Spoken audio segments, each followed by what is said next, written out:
Hi, I'm actually calling from Subscriptor. Have I caught you in the middle of anything? No. All right, good. Good to hear that. The reason for my call is because we actually help sales trainers to make it easier to teach their sales reps all the different things they need to say and ask. Just wanted to ask real quick if how difficult it is to teach your sales rep all the different things they need to say and ask. Not difficult for us. We're set up well for that. Good to hear that.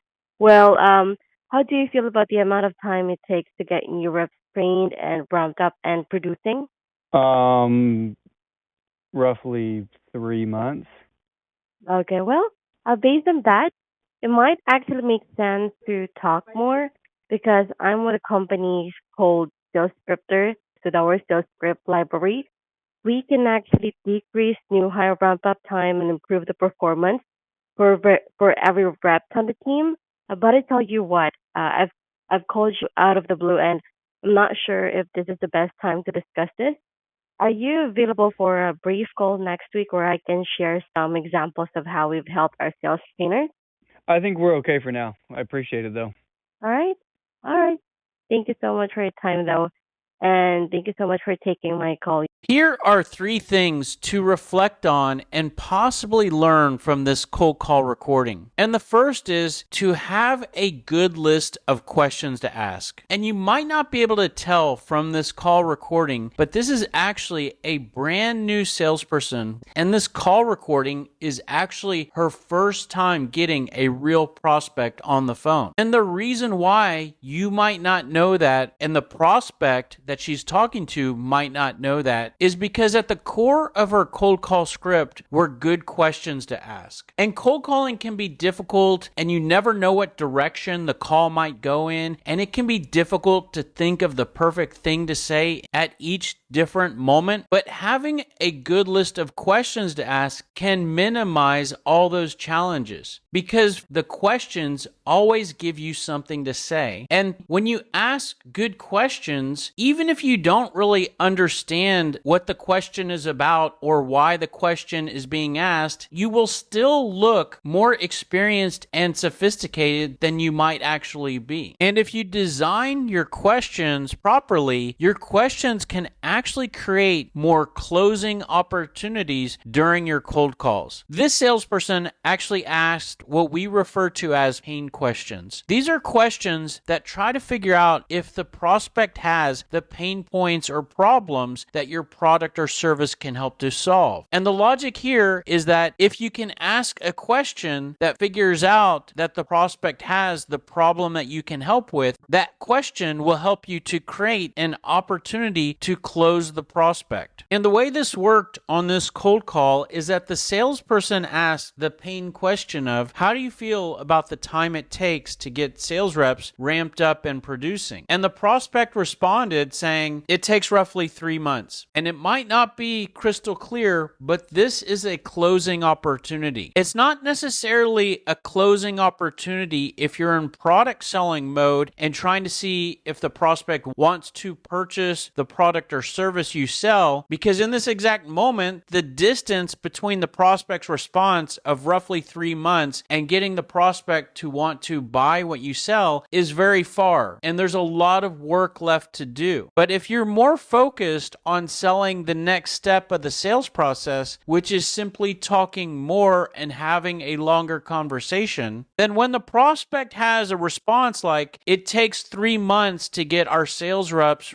ramped up and producing, that creates an opportunity to talk more. Because whether the prospect sees it or not, 3 months is a long time. And if we can help to decrease the 3 months by 50% and make that look more like 1 month, that is a big improvement, and that is something to discuss. And so we can use that answer as a justification for talking more and close the prospect by saying something like, well, it might make sense for us to talk more because we have a software platform that can help to reduce that ramp up time by as much as 50%. But I've called you out of the blue here today, so I don't know if this is the best time to talk about this. Are Are you available for a brief call next Tuesday or Thursday morning to discuss how we've done that for another business similar to yours? And of course, close attempts like that don't work all the time, and a lot of times they drive towards some sort of objection response from the prospect, and that's exactly what happened on this call, where the prospect said, no, we're okay. And this is the equivalent of the standard I'm not interested sales objection. And the salesperson responded to this with an objection response that is in the category of complying with the objection by saying, okay, well, thanks for taking the call. Now, at some point, you do need to comply and accept the prospect's objection, but my recommendation would be to not have the comply response as your first response. Try to say something else 2 or 3 times before you comply with the objection. And you may think, well, okay, that sounds logical, but what am I going to say? Well, what you can do is you can deflect to different parts of your cold call script to keep the conversation going and try to find another opportunity to go back to the close. And what that might look like is you could deflect to your pain questions by saying something like, oh, I understand, but if I could ask you real quick, how much of a priority is it to get reps performing better? Or, oh, I understand, but if I could ask you real quick, how do you feel about the amount of leads your reps are generating? Or, oh, I understand, but if I could ask you real quick, how important is it to find ways to decrease sales staff turnover? Now, whether or not these questions I'm showing you are perfect for the product or service being sold, the point here is that when you ask one of these questions, you're going to get some sort of answer from the prospect, and you're going to get them away from their objection of, no, we're okay, I'm not interested. And then you have a few options. You could ask a follow-up question based on the prospect's response to your question. You could continue to ask a different question, or you might get an answer to the question you just asked that indicates that the prospect may have a challenge or a concern, or maybe they don't even know the answer to your question, and then you can circle back to go for the close again. So what you're doing here is first you're keeping the call going, and then if your questions are designed properly, you're creating multiple opportunities for you to close the prospect. And if you apply this approach to all of your cold calls and take your cold calls from having one close attempt to having multiple close attempts per cold call, mathematically you should improve your ability to close the prospect and increase the number of leads that you generate. Now, if you like these tips and you want to implement this for yourself, the first thing you'd want to do is you want to create a list of pain questions for the product or service that you sell. And that will allow you to do everything we've discussed so far, although I would recommend you also create a second list of questions to ask, and those are what I refer to as current state questions. These are questions that help you to learn what the prospect is doing in the area where you have something to sell. These two sets of questions are actually part of a group of different things to talk about with your prospects that we refer to as building blocks. And once you have these building blocks, you can mix and match them to create a cold call script, appointment script, objection responses, email messages, voicemail messages, and more. And if you want help creating the building blocks for the product or service that you sell, we actually have a step-by-step sales message brainstorming process that will help you to think of the optimum things to say and ask for the product or service that you sell. Here's an example of what going through this process can look like. And each of these different sets of bullet points becomes your building blocks and can be used to create your scripts and emails and objection responses. Now, you might look at this and think either A, I don't know if I can go through this and create this for my product or service, or you might look at this and think, I don't have the time or energy to go through this and create all this. And the good news is that Sales Scripter actually aligns with this process. We have an area of the software called the Sales Message Builder that actually aligns with all of the steps of our sales message brainstorming process. And this is a place for you to brainstorm the different benefits and pain points and questions to ask for the product or service that you sell. But the really cool thing here is that this process and our software